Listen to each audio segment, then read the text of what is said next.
जिल्हा पोलीस अधीक्षक रंजन कुमार शर्मा यांच्या मार्गदर्शनाखाली स्थानिक गुन्हे अन्वेषण शाखेच्या पथकाने केलेल्या कारवाईत रस्ता लुटीच्या गुन्ह्यात फरार असलेले 3 आरोपी जेरबंद करण्यात आले आहे। 7 ऑगस्ट रोजी निंबळक शिवारात रस्ता लूट करणाऱ्या 3 आरोपींना स्थानिक गुन्हे अन्वेषण शाखेच्या पथकाने शिताफीने अटक केली आहे।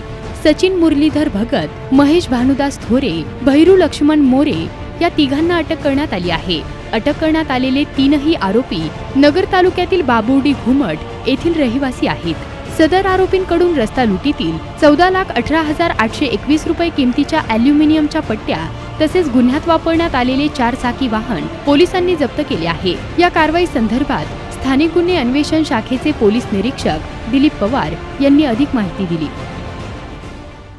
मागील आठवड्यात दिनांक 7/8/2017 रोजी रात्रीच्या वेळेस निंबळक शिवारात एक टेम्पो MS-16 AY 457 या टेम्पो चालकाला जबरदस्तीनं अडवून त्या टेम्पो चालकाचं अपहरण करून त्याला कारमध्ये नेऊन त्याच्यावर जबरदस्ती करून त्याच्या ताब्यातील जो टेम्पो होता तो मालासहित पळवून नेला होता। त्या टेम्पोमध्ये जवळजवळ 15 लाखाचं ॲल्युमिनियमचं साहित्य होतं।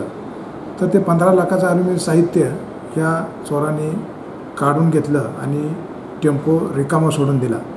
तर ह्याच्याबाबतची माहिती मिळाल्यानंतर माननीय पोलीस अधीक्षक रंजन कुमार शर्मा यांच्या मार्गदर्शनाखाली आम्ही स्वतः PSI गुट्टे, PSI हिंगोले आणि आमचे स्थानिक गुन्हे शाखेचे इतर कर्मचारी यांच्या मदतीनं आम्ही आज रोजी सचिन मुरलीधर भगत, महेश भानुदास थोरे, भैरू लक्ष्मण मोरे या 3 आरोपींना अटक केलं आणि त्यांच्या ताब्यातून त्यांनी दरोडा टाकून चोरून नेलेला ॲल्युमिनियमचा माल सुमारे 15 लाखाचा तसेच त्या गुन्ह्यात वापरलेल्या एक ज्येष्ठ कार आणि दुसरी झेन कार असा मुद्देमाल आज रोजी हस्तगत केलेला आहे आणि सदर आरोपींना अटक केलेली आहे।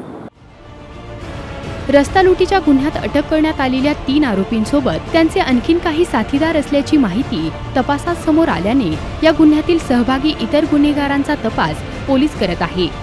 प्रतिनिधी आमिर सय्यद, ATV न्यूज, अहमदनगर।